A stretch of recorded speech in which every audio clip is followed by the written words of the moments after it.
Hey, everybody, welcome to the weekend edition of Sports Frenzy 2.0. I am the Maestro, Kevin Crane. I'm the Conquistador, Dave Height. We're taping here on July the 27th, 2022. This will hit Saturday morning, the 30th. As always, just in time to guide you through your weekend, let you know what to listen to, what to read, what to watch, and what to stay the living, breathing fuck away from. Sometimes that happens. Yes. As always, we start off with music, rock and roll. And we have another concert review. Of course, it is summertime. So and that's what we do. You're going to get concert reviews almost every week from us. This week being no exception. Dave and I checked out, along with friends, family, significant others, Kansas for the first time. I've never seen Kansas. Finally get to see Kansas at a local fair. Yep, the Elkhart County 4-H Fair in Goshen, Indiana, this past Saturday night.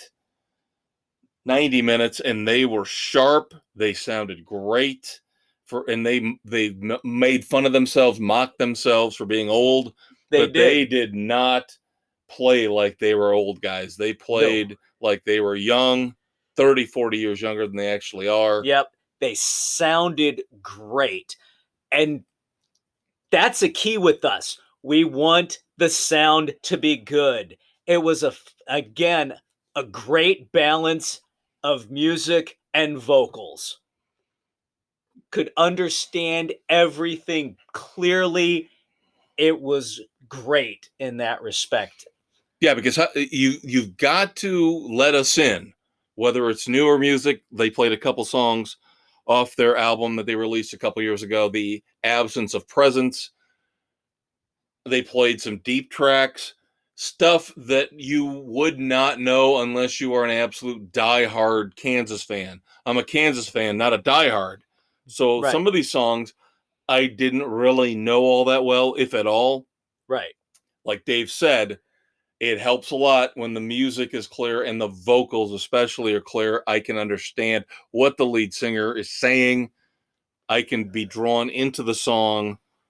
If the sound sucks and I can't understand what the lead singer is saying, it's useless. Does me no Bon Jovi. Well, this is again why a lot of the times people walk out on songs, new songs from the albums that were just released, or old tracks that are deep tracks that the band is kind of indulging themselves in because they want to play this song. Yeah. You know, as an homage to our really, really hardcore fans. Yeah. No, I get it. They wanted to do some of the newer stuff they had, and then they hit some of the deeper tracks for their true fans, but you got everything else that you wanted to hear. Yep. It was very enjoyable. Yeah, very good. Again, a tight 90 minutes. They played everything that I would have expected them to play. A nice, all-encompassing look at their career from newer stuff to, of course, the very first song on their very first album. Yep. Which was very cool. Can I Tell You? It's really hard for me not to give this high marks because I just had such a good time listening to the music. This is one of the few times Dave and I went to a concert and we did not sit together. No, Mrs. C won tickets for her and I. Yep. And we were actually down up closer. We were at a fair, of course, where they had it set up, the permanent stage. We sat on what would be the track for whatever they do. And then Kevin and the others who went with us were up in the grandstands. Yep. But still, just a great show. Awesome night. The weather held. We were worried about rain. I got my song. You got the wall. Yeah, I told Dave a couple days ahead of time, I said, I want to hear The Wall. That's my silver, blue, and gold. Bastard. And I got it, and it was awesome. I loved every second of it. I told our friends who I was sitting with, I said, okay, we're done. I can go now. Boy, I tell you what, it's really hard for me not to give this 3.5 frenzies. It was just a tight, well done show with fantastic sound, and they were professional. And this is coming off the previous week when they had to cancel shows because of COVID. Right. And but everything was there. It was good. I agree. Easy 3.5.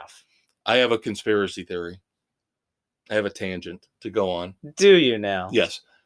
Given the fact that the week before they had to cancel a couple shows with 38 Special because of COVID, did you notice about 7 songs in, they did a long 3-song set of acoustic only? Yes. And the drummer, one of the original members, the drummer took a really extended break. He took a little extended break. I'm wondering if he wasn't the one that had COVID. That's what I'm thinking, and he Must have got at least a 20 to 25 minute break. Yeah. And almost halfway into the set. Yeah.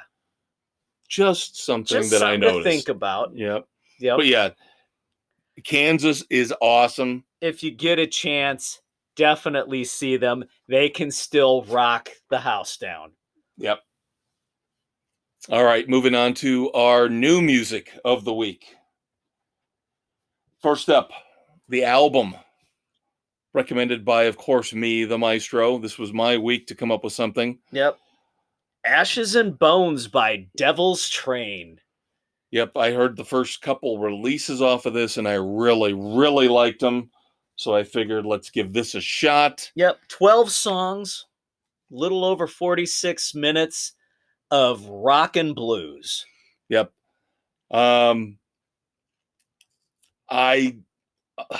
It's hard for me to. This is an album of really high highs and then a lot of mediocrity. For me, at least. There was some really great things and some that are like, all right, this is lending to the generic side, but it also had kind of a White Snake vibe to it here and there as well. That's a good call. Very good call. And of course, it closes out with a cover of Cameo's Word Up. Like, seriously, that really? And I guess listening to Spotify as they carried on, once you finish the album, they give you other songs by the artist. They've done a lot of cover tunes. They did Immigrant Song. Yeah. It was an okay cover. It was decent. I mean, it's never been one of my go-to songs to want to listen to. Right.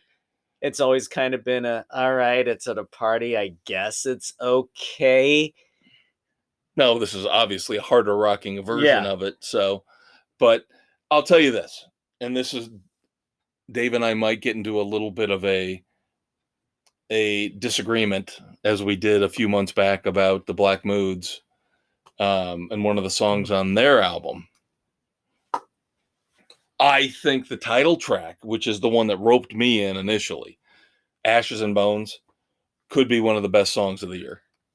I would agree I have with listened that. to that song. That thing is an awesome blues track that it's beautiful. That's probably my favorite song on the album. Yeah, Ashes and Bones is so intense. Again, this is the one song that said, I need to listen to more from this band. Yeah. That was phenomenal. Unfortunately, again, most of the stuff on the album Ashes and Bones doesn't quite live up to that. The title, the first track, first song, I liked. The Devil in the Blues. That's probably my second favorite. That was a very good first song on the album. Yes. But then Girl of South Dakota is kind of it's one of those cop-out homages to the 80s that just kind of fell a little flat. Yeah, I don't even know if we need to talk about most of the first half of the album outside of Ashes and Bones, because Rising on Fire, You Promised Me Love, More, In the Heat of the Night, to me, were all pretty mediocre. Yeah. Then you get to Smell Sex Tonight, which actually kind of kicked things up a little bit. That brought the album back. Yeah. Because that kind of kicked it into another gear. Yeah, the last half of the album overall is a little bit better. Rock and Roll Voodoo Child I kind of liked. Yep. Hold the Line I enjoyed too. See, I didn't like that one so much. But then Man with a Gun was kind of intense. And of course we talked about Word Up. So, I It's a borderline 2.5 to 3. I was gonna say I would say weak 2.5 frenzies is what I go with. I mean, the title track again, I think is just so spectacular. And then The Devil and then the it Blues just is really kinda- good too. But then after that, the rest of the album is very mediocre. Nothing awful. No, it's one that I would play in the background. Right. I would Right. listen to it again, but there's only like 2 songs that you would really go out of your way to play repeatedly and focus on. Yeah. So, like I said, week 2.5 frenzies for me. And then let's go to your pick for the week. The song Black Paisley. Paisley, Not Alone. This one was kind of a catchy little tune. I enjoyed this one. I'd like to hear more from this one. So I kind of got into it and dug this one. I was giving this one a 3. I liked the beginning. I liked about the first minute of it. I don't know if I'm the biggest fan of the lead singer.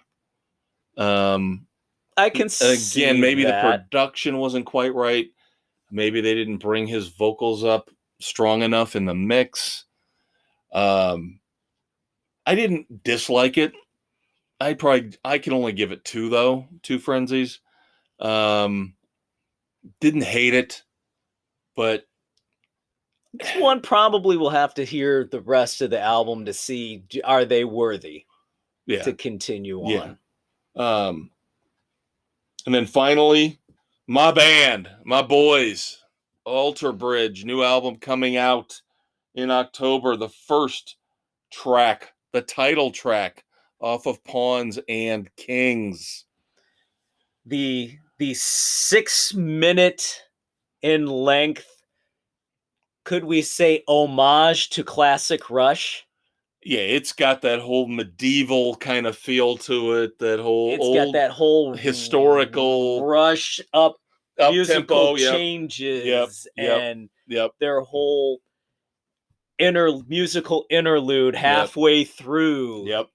It was a true homage to Rush, I felt like. Yeah, and you could take the title as an homage to Rush, a farewell to Kings, Pawns and Kings. Yep. Now that being said, I am a self-professed Alter Bridge fanatic. I love them. I think they are one of the top 2 or 3 bands out there right now, along with the Black Moods. I was slightly disappointed by this, slightly. And Okay, good. You were gonna make me feel bad if I was the only one that had some issues here. Yeah, I'm not completely disappointed, but it's like when you love a band, kind of like a couple weeks ago with Collective Soul. Yeah, you know, all our pieces is good and it's better than most of the crap that bands put out, but for them it's a little bit average. Same thing here for me with Pawns and Kings. Like you said, tries a little bit too hard for the proggy Rush tempo changes. This is one of the few songs where I will admit, and I've listened to it probably about 10 times, I will admit, usually you like a song more the more you listen to it. I think I like this song less the more I listen to it. The first time I heard it, I was ecstatic. I was like, this is hard. This is awesome. This is cool. And then the more I listened to it, I kind of got disinterested. It's like, all right, it's too long. It's this genre has passed its time.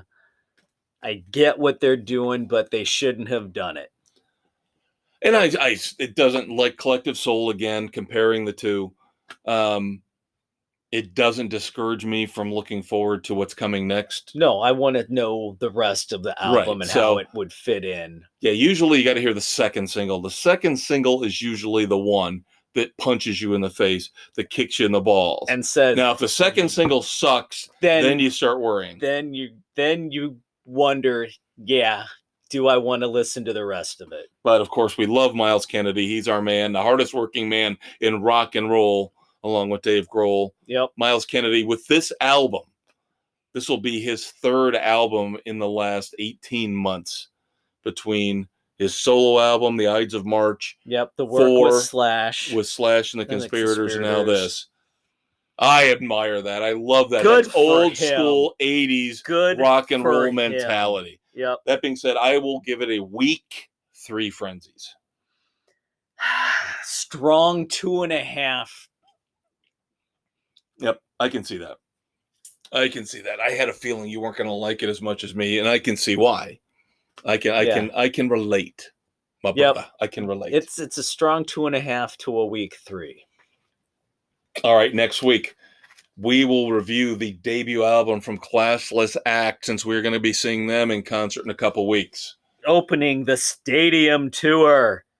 That is going to be a long, fun day for all of us. The entire crew is going down. Oh my God, it's going to be incredible. All 8 of us are going down. The kids, the friends, I'm the taking family. The 2 boys, my wife. Yep. Friends of ours are going. It's going to be a rock and roll event. Also going to be reviewing next week the second single. There you go, the second single off Ozzy Osbourne's upcoming Patient Number 9. The song is Degradation Rules. So we will see if Ozzy picks it up. Yeah, he's got a lot of picking up to do after that first one, the title track. Again, very mediocre, very generic. Now, we reviewed the first single off Megadeth's upcoming album. I made an executive decision. We're skipping the second. Because on principle, I am not reviewing anything that has Ice-T in it. Oh, come on. Ice-T can rock it out. Ice-T, I have never given him anything in terms of attention ever since he did the Body Count song about killing cops. I'm sorry. I can't, and this is back 20 plus years ago. I can't abide that. I could not abide it back then. I thought it was disgusting. I will hold that against him until the day either he dies or I die. All right, valid. I can understand your point on there. But there is supposedly a third single coming from Megadeth's upcoming album with another guest star. Now this time, Ice-T is just basically doing a rap interlude on the second single. This time, my understanding is full vocals go to, wait for it, Sammy Hagar. Oh my God. Sammy Hagar singing with Dave. Sammy Hagar and Megadeth collaborate on a cover of Sammy Hagar's This Planet's on Fire, Burn in Hell from Street Machine.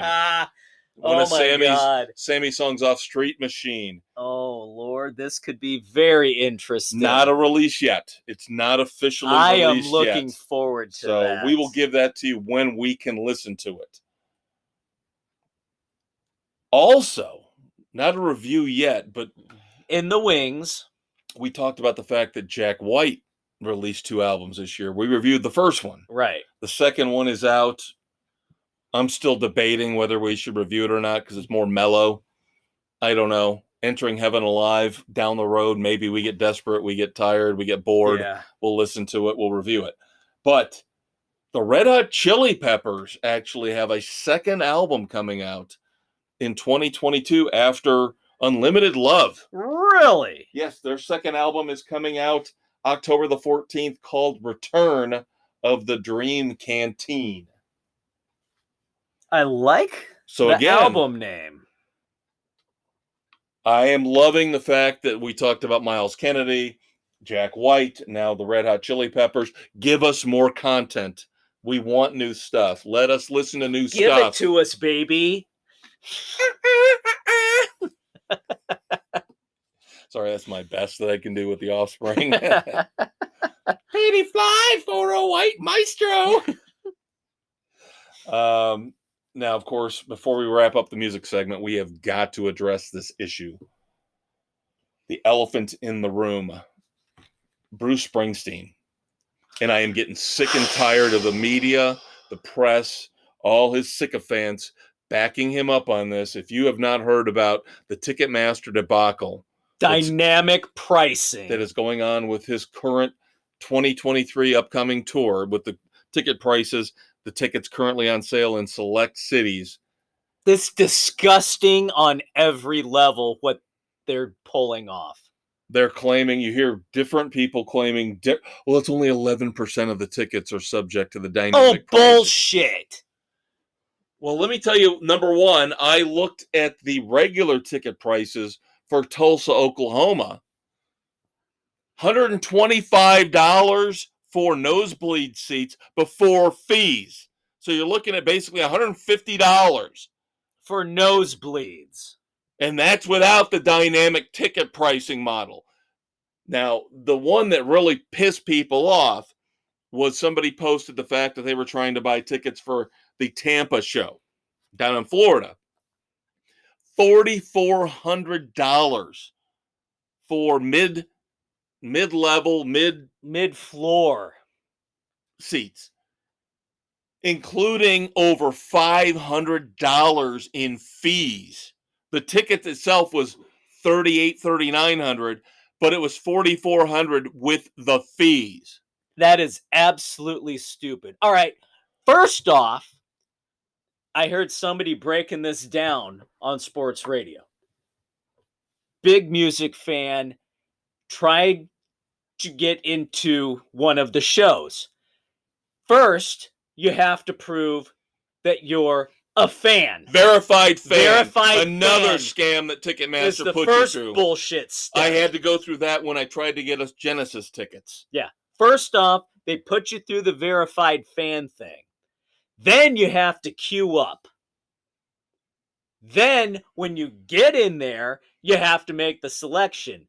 And there are stories of the people in there hovering over for their tickets that they want and seeing the price jumping up by the second.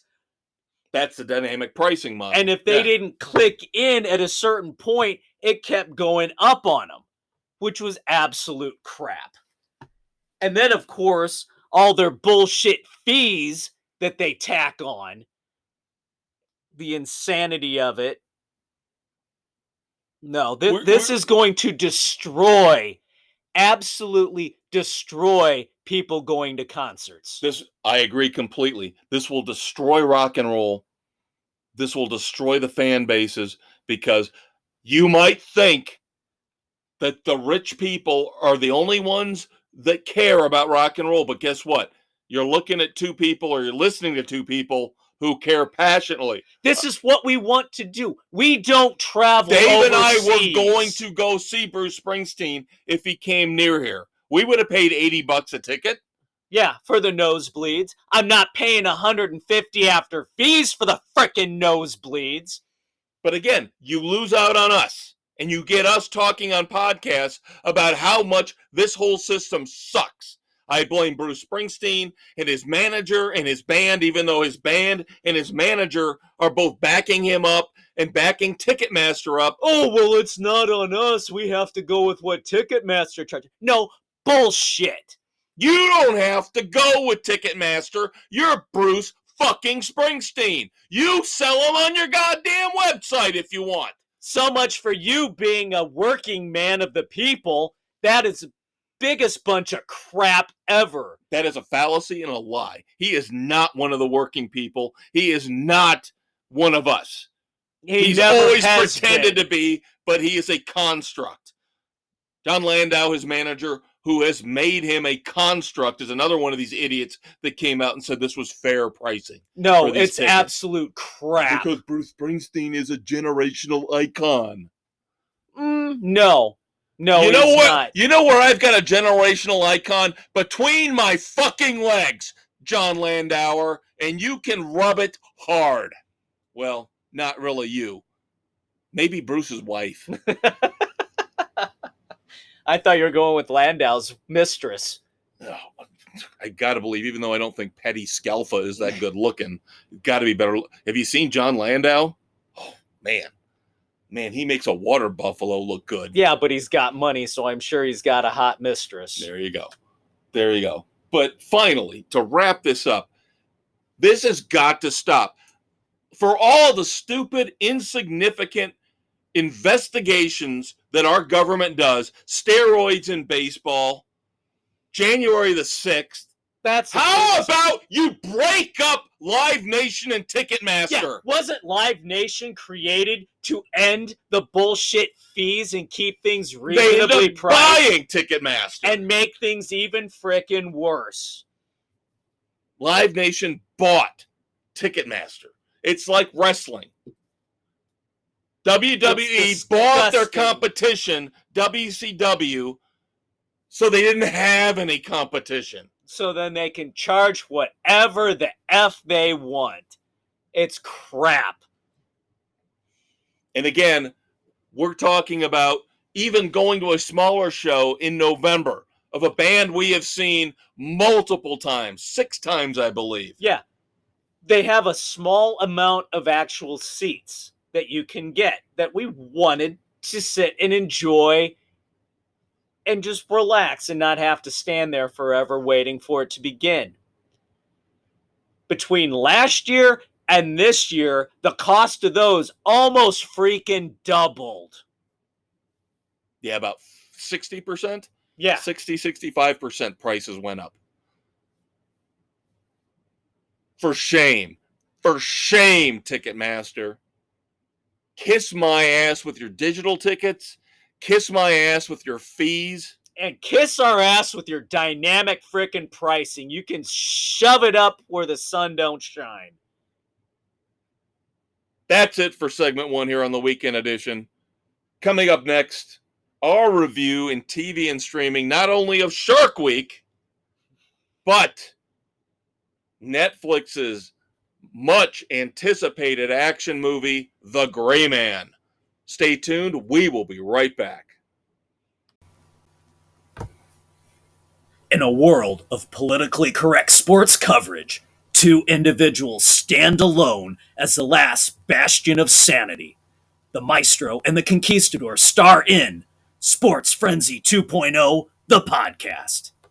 Available on Spotify, Anchor, Google, Radio Public, Pocket Cast, Breaker, Apple, Overcast, and Castbox.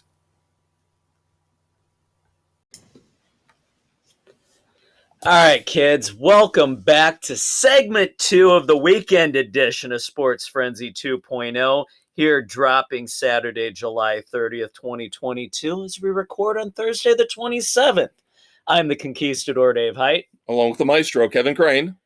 And as always, you can check us out on Spotify, Anchor, Google, Radio Public, Pocket Cast, Apple, Overcast, Castbox, Amazon Music, Audible, and Stitcher! Tell your family, tell your friends. Check out the Facebook page. All is good. You can even check us out on Thursdays when we do our regular sports segment. And it's not just really sports. We touch on politics. We touch on a whole bunch of stuff. We'll bring in pop culture even on that. Yep, as particular warranted version of Sports Frenzy. So here we're delving in streaming TV stuff, but we're going to begin with Netflix's much anticipated movie with Ryan Gosling and Chris Evans, The Gray Man. Yep. Now, of course, technically it's a movie. We could have put it in our movie segment coming up next, but Netflix streaming. There you go. We're fudging. We're hedging our bets. We're trying to... There's a lot coming down in the movie segment, so we have to adjust on the fly. Yep. Now, I will say this. I watched this movie twice. I'm anticipating watching it again. Now, does that mean it's the greatest movie ever made? No. No, but it's entertaining. It is entertaining. It is fun. It is a roller coaster ride, nonstop, engaging. Yes. Of course, you would expect this from likable and hateable characters. Yep, the Russo brothers, of course, from the Avengers saga. Yep. Are at the helm here. Yeah, we've got to talk about some of these actors. I could talk about this movie for an entire Sports Frenzy weekend edition, but I will restrain myself. We will restrain. Of course, the movie's based on the books from Mark Greaney. They have already said they're going to make a sequel and a spinoff. They will not tell us what the spinoff would be about. Or which way it's going to go. I would imagine it's got to be either Ana de Armas's character or the corrupt FBI or CIA chief. That's who I'm thinking you might get his backstory. Now, that actor would be Roger Jean Page. And the Russos are already, God help me, touting him to be the next James Bond. He makes a good bad guy. He's great bad guy. No, he's not Bond. No, I can't. No, he's going to be the quintessential bad guy from here on out. Yeah. Loved Billy Bob Thornton in this one too. For what he did, he was fine. There were times when I thought I was watching a pretty generic action movie, especially when it came to the dialogue. Some of it's really crisp and funny. Some of it's really okay. Yeah, we've heard painful this before. Yeah. That's how I know people, critics, don't think Caddyshack is the greatest comedy of all time. I do. You know why? Because it appeals to me. I find the pacing, the timing, witty, everything funny. Yeah. Same thing here with The Gray Man. That's why I watched it twice, is because it spoke to me. Again, I'm not saying it's the be-all, end-all, but I enjoyed it so much I had to give it a second go. It's a solid movie that it's one you can watch over and over and over again. And again, this is a genre, again, that appeals to me. Yeah. The spy movie, the over-the-top action movie, and believe me, the action at a couple points is over the top. Incredible. Basically, they destroy Prague. That and what about the opening fight scene? Yep. And they are realistic in terms of it's not so much like Bond where he comes out basically unscathed every time he gets in a fight. Ryan Gosling gets the shit kicked out of him. Yeah. The bruises and the scrapes and the cuts add up throughout the entire movie. Now, I will say this, and this is going to make me sound a little bit weird, and that's fine. Everybody knows that I had like a man crush on Don Johnson back in the Miami Vice days. Right. I thought Don Johnson was the coolest motherfucker in the world, and I still would love to be Don Johnson in the mid-'80s to this day.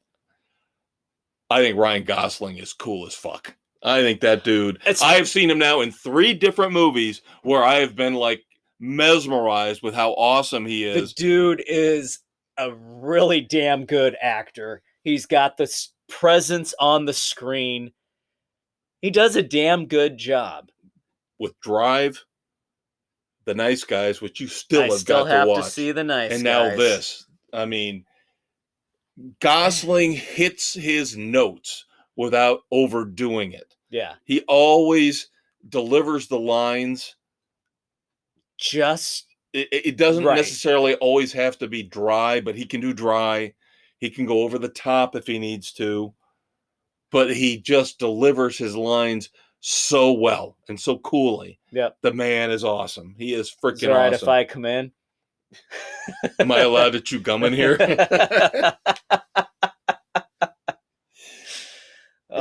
He is the man. And and Chris Evans is great as the bad guy. Love seeing him as the bad guy. He delivers some awesome lines too. He plays the quintessential sociopath. Yes, so well. Does it so well. Kind of makes you wonder, doesn't it?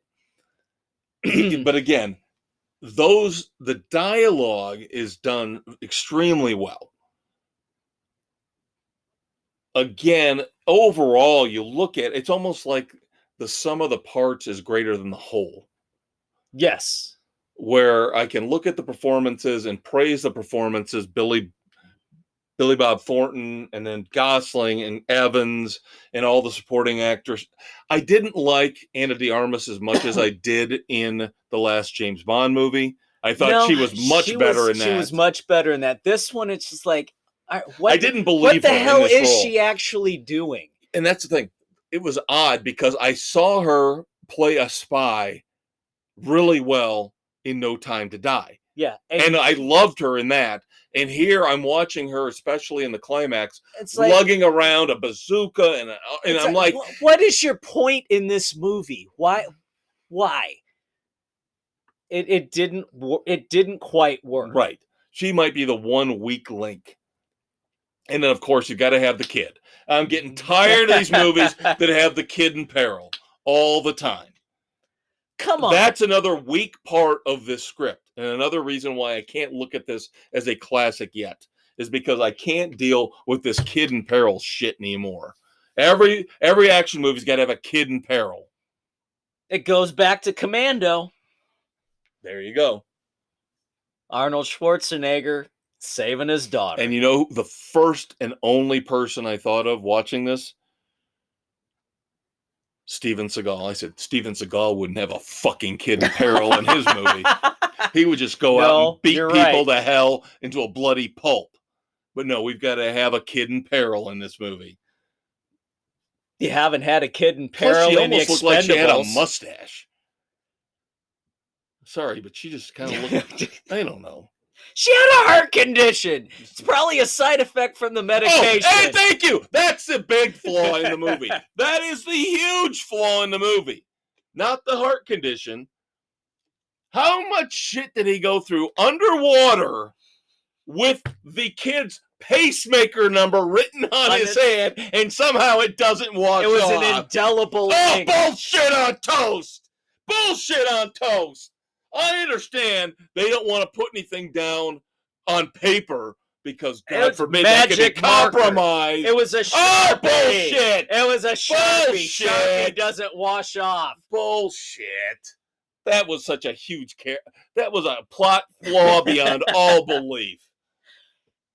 Half an hour after he's been tortured and underwater. Oh, here's the pacemaker number. Can you look this up? Dude, that's what I'm talking about. Any of these movies are going to have that crap. As much as I love this movie, I had issues with certain things like that. We do with all of them that we watch. Extraction was tight. Extraction was much better. Extraction was nearly flawless. Extraction was, all right, I will give you that. Comparing the Gray Man to Extraction was nearly flawless when it came to that stuff. I will give you that. Both enjoyable, but Extraction was on a different level. Extraction was the greatest action movie of the last 5 years. Agreed. Gray Man, I watched it twice. I enjoy it. I'll probably watch it again at some point when I get Netflix back because I canceled Netflix immediately after watching it the second time. Not because of the movie, but because I get tired of their overcharging. $10 for an SD feed. Kiss my fucking ass, Netflix. Stranger Things is done for 2 years, so what do I care? There you go. I'm going back to Disney. All right, what do you give the Gray Man? Solid 3 frenzies. Boom. Complete agreement. There we go. All right. Check it out, kids. You will not be disappointed. Normally, we talk about moments of silence, and we'll get to those later, but I would like to wish a happy birthday. One of the rare times we do it, but this is 100 years. 100 years this is birthday big. For Norman Lear, the man who gave us All in the Family, The Jeffersons. One of the greatest comedy TV writers ever. And he did what we all hoped to do. He made it to 100. Yep. Happy birthday, Norman. All right. One of our favorite shows. Season 2, Part 2, coming up here in a couple weeks. Resident Alien has been renewed already for Season 3. Thank God. I've been waiting for Harry to come back. We got to find out what happened with the hatchling. And not only that, but we're going to get a 3rd season, so we know that this won't necessarily be the end when Season 2 finally wraps up. Another show that you and I are looking forward to had a little bit of an issue in Chicago. Wow. Shocking. There's a surprise. The City of Blood and Bullets. But of course, we're talking about Justified City Primeval. Yep. Where they had to halt production because of a gunfight that bled onto the set, no pun intended. Yeah, no, that's gang fight ruins the filming of the show we are anticipating. Not cool. Disney Plus continues to start to push the envelope, giving some of us hope that they might possibly Get the Punisher? do a Punisher. They have now added the R-rated movies, Logan and Deadpool 1 and 2. Wow. And of course, when they initially started, Disney Plus said, we will not go anywhere close to R-rated movies. No, they were kind of drawing the line at PG. But then, of course, the first move was bringing in the Netflix. Yep. And Luke then, Cage and Daredevil then and the they Punisher. had no choice. So, maybe possibly we'll get some edgier fare and not this PC crap, this Miss Marvel stuff, which I will never watch. I will skip that show completely. I will catch up. I will watch Loki. I will watch Captain America and the Winter Soldier, or the Falcon and the Winter Soldier. Falcon and Winter, yeah. Yeah, spoiler alert. Falcon becomes Captain America. Gee, like we never saw that coming. Then I'll watch the new She-Hulk when that comes out. I will not watch Miss Marvel. We'll see where we go there. A couple more things, and then Dave has got... It's that time of year, kids. Get ready. Yep. I have to commend TBS, although it's 7 years too late. Finally, one of these idiots on late night television got the axe. And I hate using this language. No, I really don't hate using this language. That bitch, Samantha Bee, her Full Frontal show finally got canceled. Oh, thank God. She is a nasty, awful, terrible human being. And yes, she's a bitch. And I'm glad to see her go. And it took way too on long. My part of the plane of doom, where I get to decide who goes on my half, she's got a front seat. I'll put her as close as I drinks. Can. She is a nasty scumbag of a human being, and I can't believe she lasted this long. She's right up there with Joy Behar. Oh, we'll talk about The View later. We got The View coming too. Now, finally, again, before I pass everything over to Dave for his mammoth Shark Week review. Shark Week, baby. Greatest week of the summer. Next week is when you get my review of SummerSlam, the second biggest WWE event of the year after WrestleMania. And then I will also be talking about the final match the night after. Ric Flair, the final match, 73 years old for Ric Flair. One more time. And I'll tell you something I found out this week that I was fascinated by. Is I'm really into this whole who's married to who in the wrestling world. I did not know. And I should have realized this. You know, a lot of people meet their spouses, their wives, their husbands at work. I knew that Seth Rollins was married to Becky Lynch. But now, in this match, Ric Flair's final match, he is going to be tagging up with Andrade El Idolo from AEW. He's married to Charlotte Flair, Ric's daughter. Really? Who's in the WWE. Right. I would never have figured that shit out. Now, he's a good-looking dude, but he also, from what I see on AEW, can barely speak English. Maybe that's a front. All right. They are facing off against Jay Lethal, one of Ring of Honor's greatest wrestlers, and the legendary Jeff Jarrett. JEFF, JARRETT, who will also be appearing at SummerSlam. Now, the one other wrestling tidbit before we move on to the serious wrestling stuff and then Shark Week. There's serious wrestling stuff? Yes. Of course, it's another week. It's another Vince McMahon scandal. But my current crush in wrestling is Gigi Dolan. I love me some Gigi Dolan on NXT 2.0. Now, you would look at her and you would say, there's no way in holy hell Mr. Middle Class Maestro, because Gigi's got the pierced lips, and she comes out with the police cap, and she's got the bright orange long hair. And I'm smitten with her. I think she's the best thing since sliced bread, and I would let her spank me all night long. Don't let Haley Deegan hear you say that. Well, the next future at Mrs. Crane. But Gigi, I saw her the other night, and I was like, I should look this up. Actually, I looked it up because who she was fighting, I had to figure out if it was a man or a woman. Honestly, they got this new wrestler, and I really honestly thought it was a trans. And it turns out it's not, but boy, she looks like a man. Kind of like China used to in the old WWE days. So I was like, okay, let me look at Gigi.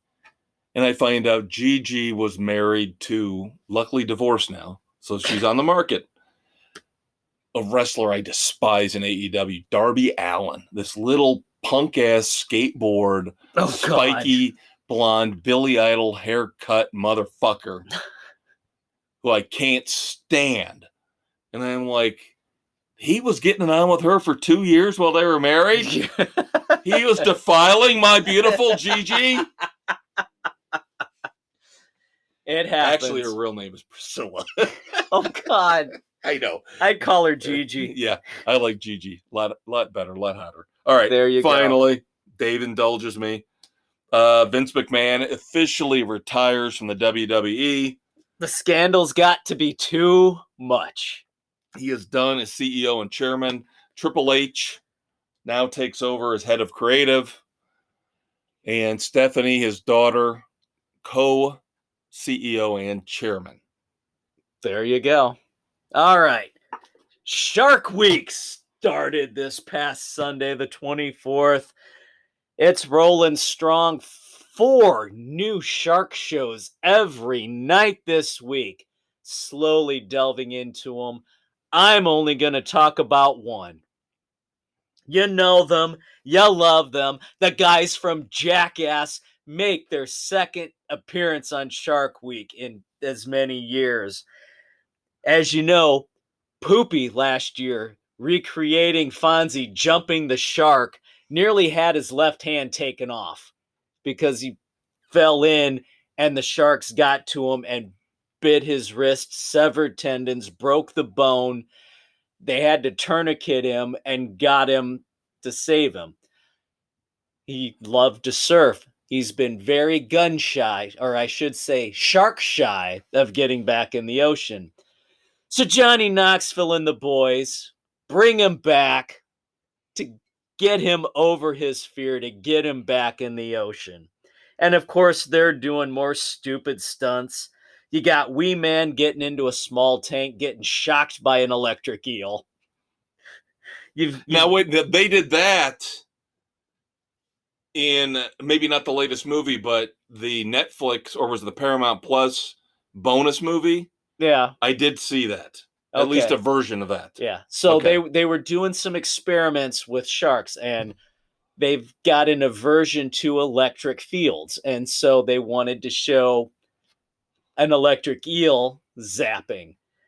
But then with that, they had Dark Shark in a clear plexiglass little boat thing with a device strapped to his ankle that if he pushed the button would emit an electric field to push the shark away. Well, they had him strapped up supposedly to keep track of his heart rate and everything, and had a collar on him. It was a shock collar that Wee Man had the controls to. So every time Dark Shark pushed the button to push the sharks away, Wee Man hit the button and zapped him in the neck. Then you had Johnny and Jasper do a night dive, and they're down there with the disco ball spinning on top of the cage. They get out of the cage, pitch black down there. They're in full 70s disco regalia, bright, flashy outfits dancing on the bottom while the sharks are swimming around them. Great stuff. Then you get Big Zach is in a small little boat, and they're trying to see how much weight a shark could pull.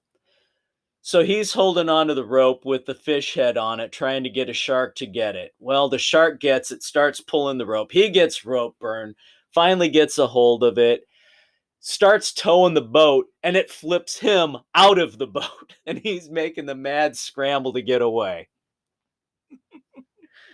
Then you got Pontius and Poopy Jesus. covering themselves in hagfish slime, which is so repellent sharks don't go near them. And so they're just, people are puking at the smell of this as they're coating themselves in it to get into a cage. And it does repel the sharks, so that kind of helps Poopy there. But it starts with Pontius in chainmail with a barracuda sword set up to measure bite force. So he's down there waving the barracuda as the sharks are trying to bite it. It's good stuff. It's awesome. I get so tired of people looking down at guys like us. Dave and I are actually very intelligent college graduates, but we just love this type of stuff. It's great. My Mrs. C and I watched this, and we're laughing hysterically throughout the whole thing. If these guys are going to put their bodies and their various body parts on the line, yeah, and they know they're getting paid, I'd rather see them get paid than some of these stupid douchebag professional athletes we talk about on the regular. Or professional singers. There you go. But it was cool. In the end, all of them go to the spot where Poopy's got bit around those same type of sharks.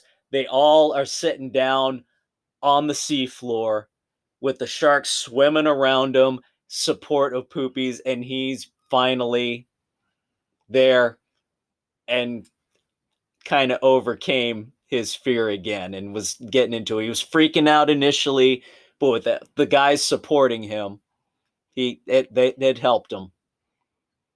Very nice. So very, very nice. It's so worth seeing these guys messing with the sharks. As only they can do.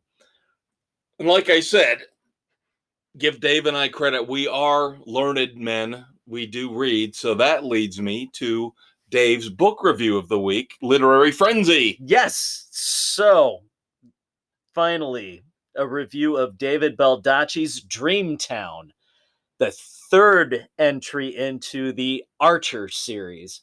Aloysius Archer is his 40s and 50s detective trying to go back old school. And this one, Archer's just going to visit his female friend, Liberty, who's trying to become a star in Hollywood, joining her for New Year's Eve. And he's one of her supposed friends shows up, supposedly stood up, and, oh, you're a detective. I'm being threatened. I feel my life is on the line. I'm getting these phone calls. Ergo, Archer, being the good guy that he is, takes her on as a client and stumbles on to a myriad of issues. Her disappearance, a drug smuggling ring, a debaucherous hotel filming celebrities in various bondage and sex escapades. Really nasty stuff as only the underworld of Hollywood could be. The old school Raymond Chandler type. And you've got like 8 to 10 people that he's dealing with trying to figure out what's going on. You've got movie directors, movie stars, mobsters, and everybody in between. And it's just a down and dirty, good detective mystery. So it's a nice change of pace from what you get. No, Baldacci is not a Raymond Chandler. He tries to bring the vibe. It's still worthwhile. I give this one a solid 3. The whole series has been good so far. That's what I was going to ask you next, was how are the first two? I thoroughly enjoyed them. I mean, the first one sets up him getting out of jail after being in the army and moving on into how he enters the detective field. And Yep, eventually down the road, I just started Dreamtown. So, as we know, with my reading habits, by 2024, I'll have a review for you. But I love the old school Hollywood detectives, or just any of the hard boiled old school, the Mike Hammer, Mickey Spillane. Yep. Now, I got confused initially when I saw it was an Archer mystery. I thought we were going back to Ross McDonald. And the Lou Archer mysteries, which were great. I love those. And I realized maybe this is kind of an homage where Baldacci's taking the idea of that old school gumshoe. Brand new gumshoe. Aloysius Archer just goes by Archer. There you go, kids. Once again, I will stress to you, Dave and I, for all the cursing and swearing and laughing at Jackass and Johnny Knoxville that we do, we are actually very learned men. That's right. We know our genres of literature. We can pontificate with the best of them. Even though I will be the first one to tell you we should not be teaching Shakespeare to any fucking kid ever. Shakespeare was the James Patterson of the times. Oh, boy. Yeah, we could go off on that for a while. But instead, we will take a break for a quick promo. We will come back. I have a review of Nicolas Cage's The Unbearable Weight of Massive Talent, and we will break down Comic-Con, including all of the Marvel stuff coming up in the next few years. Yep. We'll be right back. Stay tuned. When your day of dealing with international intrigue is over and you've settled down in your Aston Martin, call up Sports Frenzy 2.0 on your phone or smart car stereo. Every Thursday, Kev Dave will take your mind off the megalomaniac who just had a laser pointed at your genitals with the best sports criticism around. And don't forget to listen to the Weekend Edition every Saturday so you can plan out your entertainment options with the femme fatale of your choice. Grab a martini, shaken, not stirred, and check out Frenzy, Sports Frenzy 2.0. All right, kids, time to wrap up the Weekend Edition here on Sports Frenzy 2.0, taping on July the 27th, 2022. This will hit Saturday morning, the 30th. I am the Maestro, Kevin Crane. I'm the Conquistador, Dave Height. Time for movies. Well, one movie. I have got a review of Nicolas Cage, supposedly, wink, wink, self-deprecating, in The Unbearable Weight of Massive Talent. Now, was it Nick Cage or was it Aaron Rodgers mimicking Nicolas Cage? You kids got to go out on YouTube and watch Green Bay Packers quarterback Aaron Rodgers arrive at training camp to get the Cameron Poe reference that Dave is making. And of course, this movie tries to make all the different Nicolas Cage references, which is what drew me into watching it. I thought it'd be more clever. I thought it would try to bring in more with more subtlety than it did. Like Con Air, he's walking through an archive of Nicolas Cage artifacts and he picks up the bunny and, I should put the bunny back in the box. Okay. Okay, great. So they hit you over the head with them. Yeah, at least, again, I will say I am not such a Nicolas Cage fanatic that I know all the quotes from all his movies. It seemed like it was more TV in the background showing this movie, or here's a prop from this movie that they blatantly, obviously tell you about. It didn't have the cleverness or the depth that I thought it would. I thought it was a great idea. I thought it was a really interesting idea for him to be playing himself, drawn into this real life action movie. Yeah. They just didn't do it well enough. It lacked execution. They didn't have enough cleverness, star power like a Tropic Thunder, you know. Yeah. They didn't have the guest stars. They had a couple guest stars that you kind of go, oh, wow. You know, instead of like the big knockdown, drag out guest appearances, you go, oh, cool. So-and-so was in it, you know. It felt like a second tier, cheap attempt to resuscitate Nicolas Cage's career with something that was a little tiny bit artsy fartsy, and it didn't work all that well. Now, will it get people to go back and watch his catalog? No. Okay, then it failed, and then it failed. No. I think I have more of a desire to watch Con Air after seeing Aaron Rodgers than I do. And we hate Aaron Rodgers. Yeah. I mean, this wasn't offensively bad. It was, I guess, the build-up. It was disappointingly bad. The build-up was led me to believe there was going to be more than what I got. So I'll give it a week 2 frenzies. It's not offensively bad. It's just blah. All right. Now, of course, we have got news coming from Comic-Con that just wrapped up.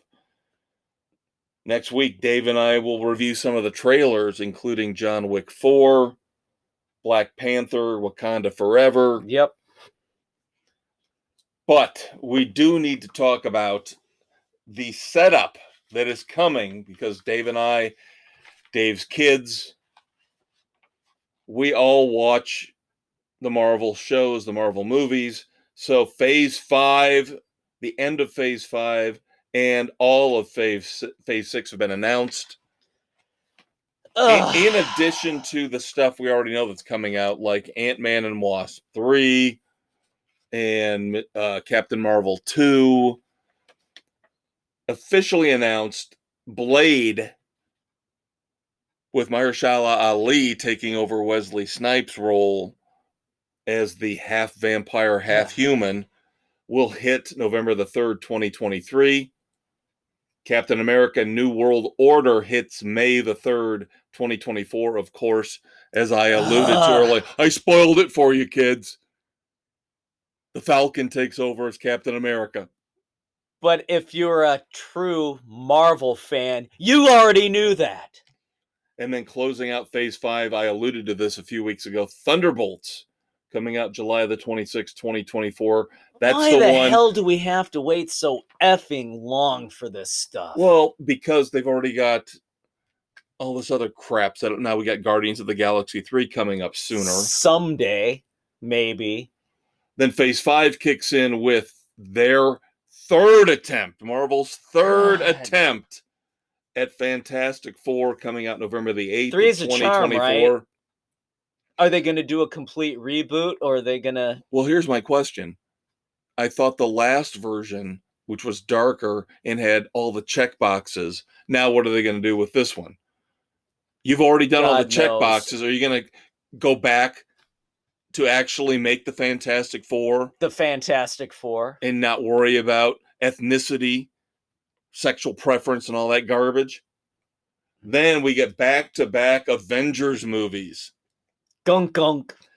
The Kang Dynasty comes out May the 2nd, 2025. Of course, Kang, the Conqueror, is an awesome villain. I am looking forward to that. Who will be in the Avengers at that point? That will be interesting. The question. And then... will it be an all-females Avengers? Oh, shut up, Dave!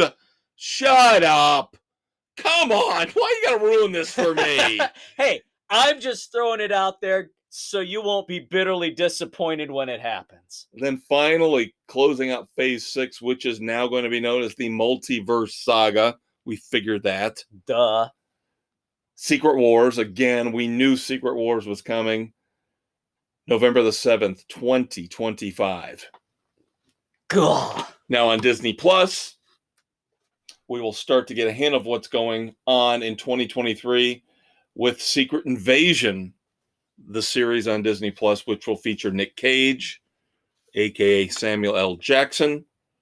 And then finally they figured it out. Daredevil Finally. is coming to Disney Plus. The new series, Born Again, will hit in spring of 2024. 18 episodes.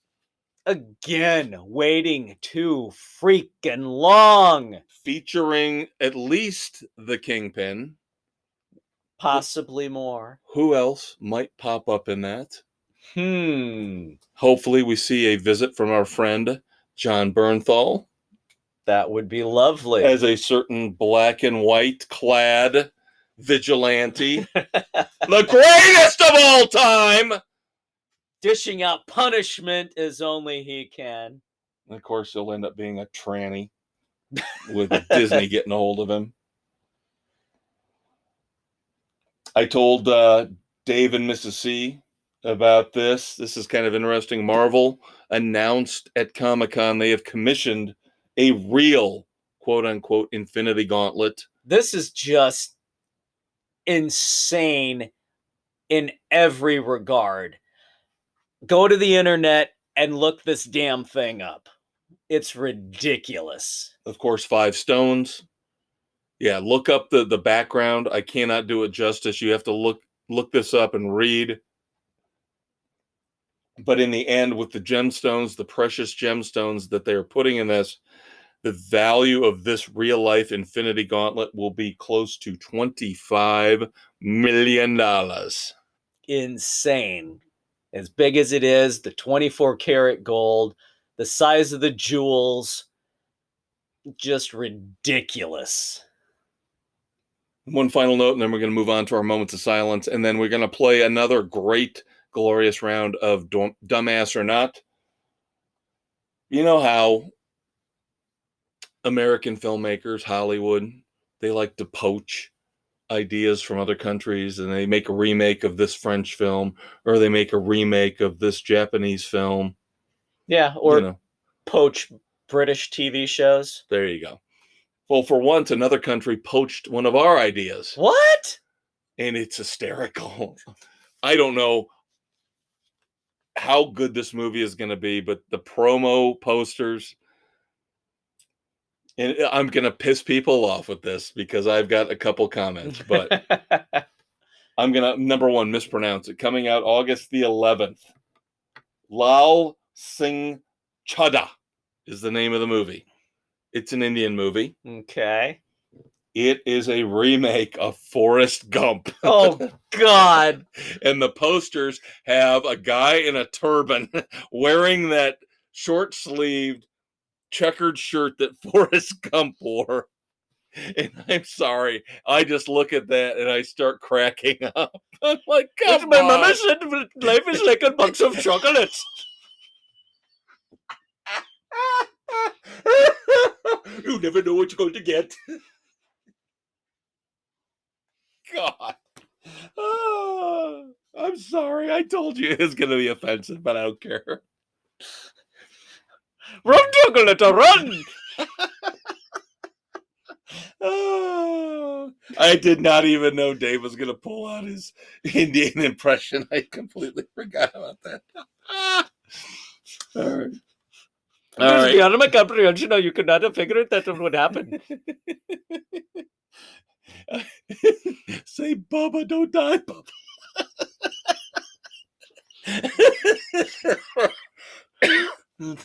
Papa, do not die, Bubba. Okay. We gotta move on I can't. to moments of silence. Let's go. All right. Now time for the serious portion. Pivot. Are you going to be able to pull this off? Yes, I am, because we're going to talk about one of my favorite movies of all time, and unfortunately, the man who played Jack the Ripper. He is known for a lot of other movie roles, but first and foremost here on our Moments of Silence, David Warner. Time After Time is one of the most underrated movies ever made. And I was really upset when I saw all the obituaries for David Warner, and they're talking about Titanic. And I'm like, waiting for them to say, and he played Jack the Ripper in Time After Time with Malcolm McDowell. Unbelievable movie. Yeah. Unbelievable Warner movie. plays Jack the Ripper, and McDowell plays H.G. Wells. And it's unbelievable. Brilliant. Unbelievable. Mary Steenburgen. Yep. Plays the love interest. Yeah. Fantastic flick. And that's the one role that I always remember him from, that I associate him with. Yeah. And again, this is why movies. He was in Time Bandits as well, I believe, playing evil. Yep. Again, a lot of roles. He was in a lot of movies. The Omen. There you go. Very well-known actor, especially back in the 70s and early 80s. But again, for me personally, I will always remember him as Jack the Ripper in Time After Time. For sure. So thoughts and prayers to the Warner family. Yep. Paul Sorvino passed away, known for his role in Goodfellas and then Law and Order. That's right. I associate him more with Law and Order than Goodfellas. I just, you know me with the mob movies. I am not a mob movie guy, and I keep hearing all these people lately talking about The Godfather and The Departed and Goodfellas and how awesome these movies are. And I'm like, I don't care that much about these organized crime, The Sopranos. Yeah. The best thing Paul's known for, though, is daughter Mira. Yes. Thoughts and prayers go out to his family, especially Mira, who you want to comfort in her time of dire need. She's on my list. Very good call. Very good call. The only thing I just didn't like her teeth. Yeah, I could look past that. Yeah. They weren't the best teeth I ever came across. No. But I am a huge Monkees fan. I am a fanatical Monkees fan, and Dave is not far behind. That's right. One of the co-creators of the Monkees, Bob Rafelson, also director, I believe, of 5 Easy Pieces. Easy Rider. No, he didn't direct that. He was involved with it. Yeah, he didn't direct it. That was Dennis Hopper. Yeah, Hopper, but he was associated. Oh yeah, he was in that group of dope smoking hippies. Yeah. but he was the co-creator, one of the minds behind the creation of the Monkees, and I will forever be indebted to him for giving me all those hours of joy and laughter. I am going to be unbelievably miserable and sad when Mickey Dolenz passes away. The last of the Monkees. Crew. Yeah. And hopefully he hangs on for a long, long time. But I will always say rock and roll blasphemy and say I enjoyed and loved the Monkees more than the Beatles. Yes. I like the songs better. Granted, you had a bigger stable of songwriters to pull from. Boyce and Hart, Neil Diamond. Yep. But good stuff. Enjoyable. Between the TV show and the great music they put out, I just adore and love the Monkees. First concert I ever saw with my daughter. So, first concert I went to was their 20th anniversary tour. There you go. The Monkees mean a lot to us at Sports Frenzy. So, Bob Rafelson, thoughts and prayers to the family and the friends. Yep. Going back even older school, Tony Dow from Leave It to Beaver Boy, did they really fuck this up too. Yeah. Announced his death a day and a half before he actually died. Yeah, that was just and it came from his family and friends. That was sad. Yeah. I mean, we all remember Tony Dow as Wally. Yep. And for them to pull the trigger, I'm sorry, too early on that. I know that's a bad reference, a bad analogy, but you can't do that. Yeah, that was completely classless for this guy. Became a TV director in his own right, did a lot for the TV show Coach with Craig T. Nelson. Directed a number of those episodes. Great show. So, thoughts and prayers. And especially for the Dow family and their idiocy and the announcement. All right. Time once again to pivot. Pivot. David, for the second time this week, gets to play a fun-filled round of America's favorite game show. This time, the Pop Culture Edition. Red Foreman's Dumbass or Not. Who are our contestants this week? I have got 6 for you. Let's go. All right, first up, we start with a rock and roll icon who I lost a ton of respect for this past week. Wanted to go see her in concert a little while back. Glad I didn't. Pat Benatar announces she will not play Hit Me With Your Best Shot live anymore. She says, if you want to hear it, go home and put it on your stereo. Because of the mass shootings, it just wouldn't be right. A dumbass snowflake move. And again, disappointing beyond belief. Never thought this would come from her. Yeah, it has nothing to do with guns. And it's pathetic. And again, Sports Frenzy is all about not censoring people. The good, the bad. You let it all slide. You be the judge. You turn it off, turn it on as you choose. Yep. These artists, these film producers, these directors who make the choices, they're idiots.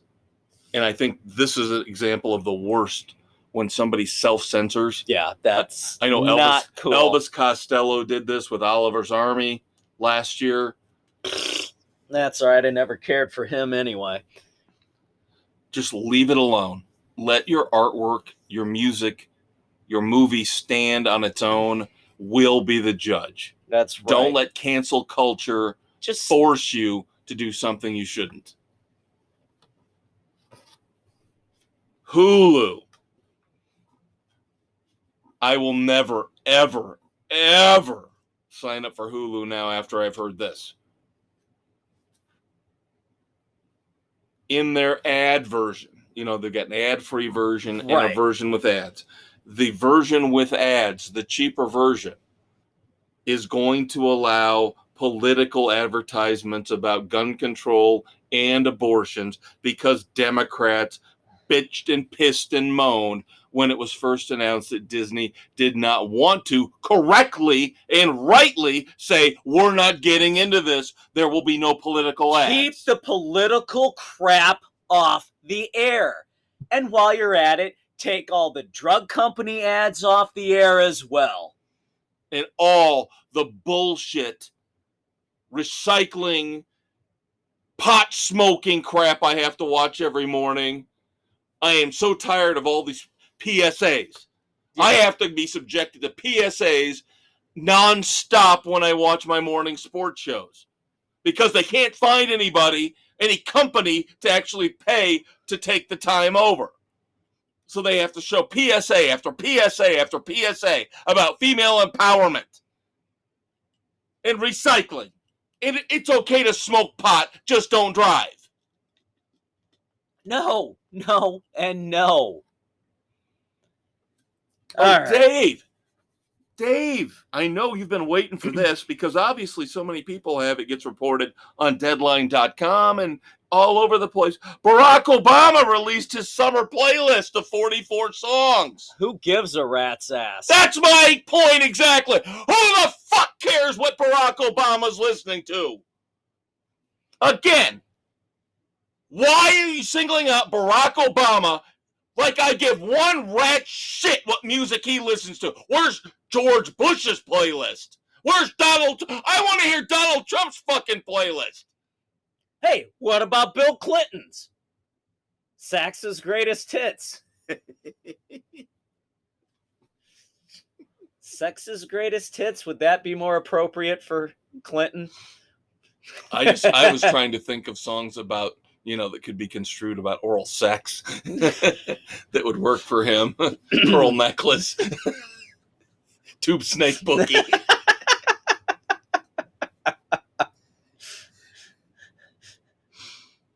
Okay, let's move on. Smell sex tonight. Yeah. I like that Devil's Train. They're a good band. Locomotive breath. Yeah.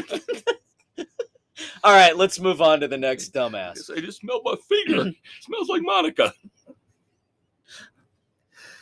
All right. I don't know if you're aware of this. I know. Didn't you guys watch the Harry Potter movies? Didn't you for a while? Yes. Get into those? We watched them all, read all the books multiple times. Well, did you hear that Quidditch is no more? Yeah, these assholes have no freaking clue.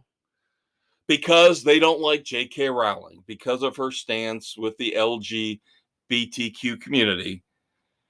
Now they've had to say Quidditch can't be called Quidditch. We have to call it quad ball. Blah, blah, blah. And also, oh, by the way, they were worried that they were going to get nailed with trademark infringement. For using Quidditch? Yeah. That's a cop-out and a half. Yeah, because Warner Brothers, I believe it's Warner Brothers, actually owns the trademark to Quidditch. So all these Quidditch leads, no, it's because J.K. Rowling's a bitch, so we're going to change it to quad ball. Whatever. Stand up for what you believe in, J.K. It's not her fault. She didn't do this. No. It's all the geeks out there. Yeah, that's what I'm saying. She needs to stand for what she believes and let these little snowflake She is. She's not moving. punks move on. She's still going to be richer than all these little geekwads combined. Yep. Isn't riding around with a broomstick between your legs what you do when you're like 4? Now you got me thinking about Bill Clinton again.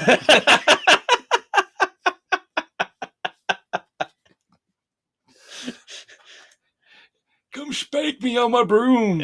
Monica, where are you? No, I thought it was Hillary that rode the broom. Oh, that's true. That's true. Very good call, Dave. Yes. He stole it from her closet. God damn it, Bill! Don't make me go out and kill somebody else who knows shit about us. All right.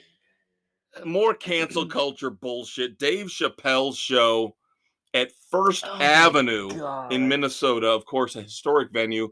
That's where Purple Rain was filmed. Yep. They canceled Dave Chappelle's show again because of backlash. And of course, the press release they put out was so disgustingly snowflake.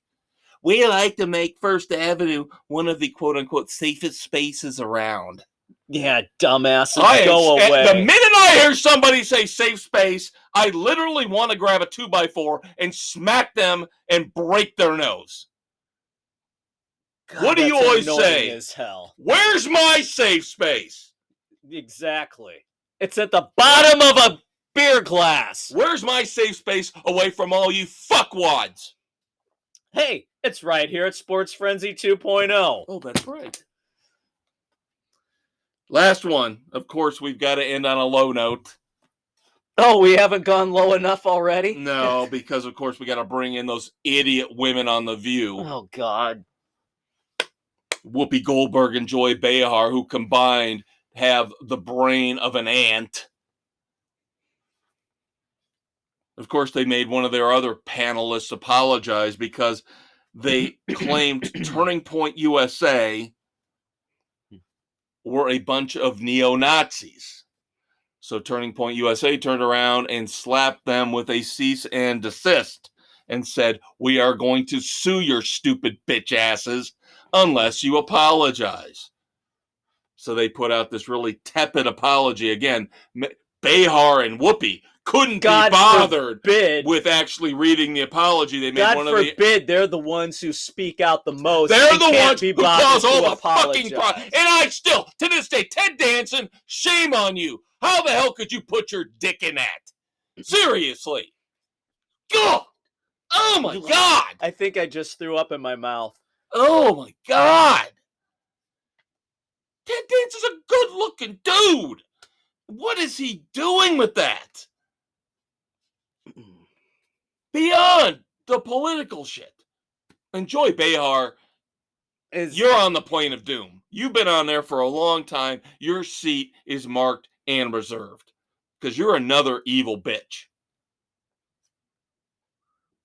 But this is what I hate.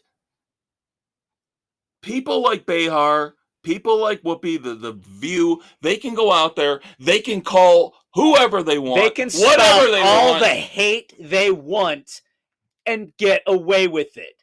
It's already out there. So what happens now? Oh, we're going to apologize days after we said they were neo-Nazis. You've already said it. There need to be reparations immediately paid to this group from The View.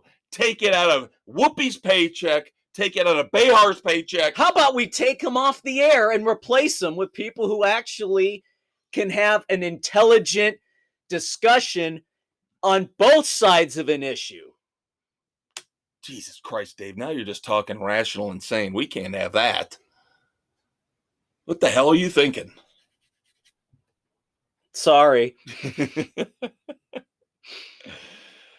That's about it for this week. Dave is tired. He's worn out. He's got to get home. I'm the Maestro, Kevin Crane. I'm the Conquistador, Dave Height. We hope you enjoyed the weekend edition. We did. We had fun. We always do. Go out on August the 11th and watch this Indian Forrest Gump movie. We'll make it a box office hit. That's our goal here. God damn it. If Kevin Smith won't release Clerks 3 in wide release and you got to go pay exorbitant amounts of money to go see a special Fathom event, God damn it, then go see Lao Singh Chada. Go see the Indian version of Forrest Goddamn Gump. Sports Frenzy wants you to make it a hit. Run, Chada, run. We love you all out there in podcast land, and we will talk to you next week. Bye-bye.